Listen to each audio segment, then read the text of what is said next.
ચારિત્રના નિર્માણ માટે ભગવાન પ્રત્યેની શ્રદ્ધાને હંમેશા રાખજો.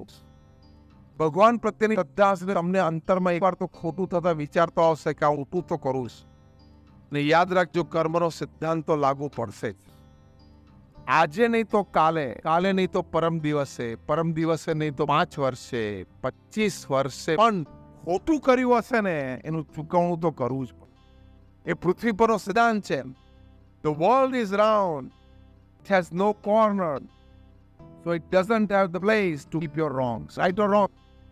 પૃથ્વી ગોળ છે અને ગોળ છે એટલે એની પાસે કોઈ ખૂણો નથી. ખૂણો નથી એટલે તમારું મોટું કરેલું એની પાસે સંગરવાની જગ્યા.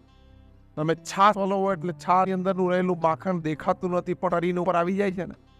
પૃથ્વી ફરે છે ને એમાં બધું વલોવાય છે. તમે ખોટું કરશો ને તરીને ઉપર આવો.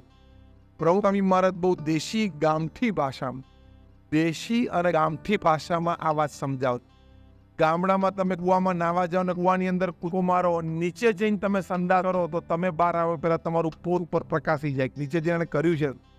આ દેશી ભાષામાં, ગામઠી ભાષામાં દ્રષ્ટાંત આપતા પણ વાત તો સાચી.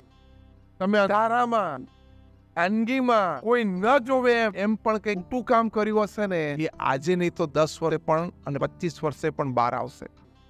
અરે 40 વર્ષ પછી બહાર આવ્યું અને એક બહુ જ મોટા કેબિનેટ મિનિસ્ટર 1 વર્ષ પહેલા રાજીનામું આપવું પડ્યું. મી ટુ મુવમેન્ટમાં મોટા કેબિનેટ મિનિસ્ટર રાજીનામું આપવું પડ્યું ને. કેટલી કંપનીના સીઈઓ આપવી પડ્યું, એમડી આપવું પડેલું. એક નાની ખામી ચારિત્રમાં 40 વર્ષ પછી પણ નડે, ભોગવવું જ પડે.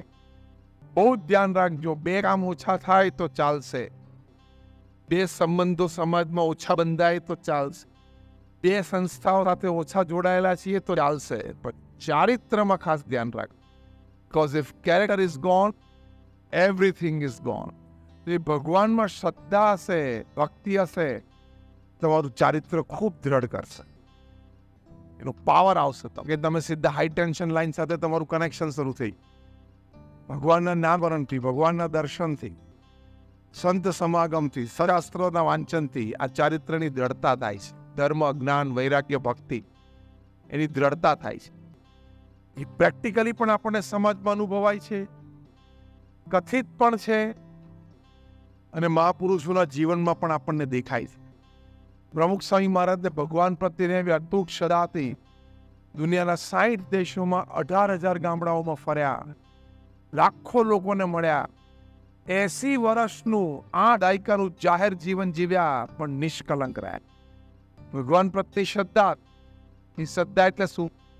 ભગવાનને ન ગમે એવો મારે વિચાર નથી કરવો, મારે ક્રિયા નથી કરવી. આચાર્ય આવી બધું કેરેક્ટર આવી.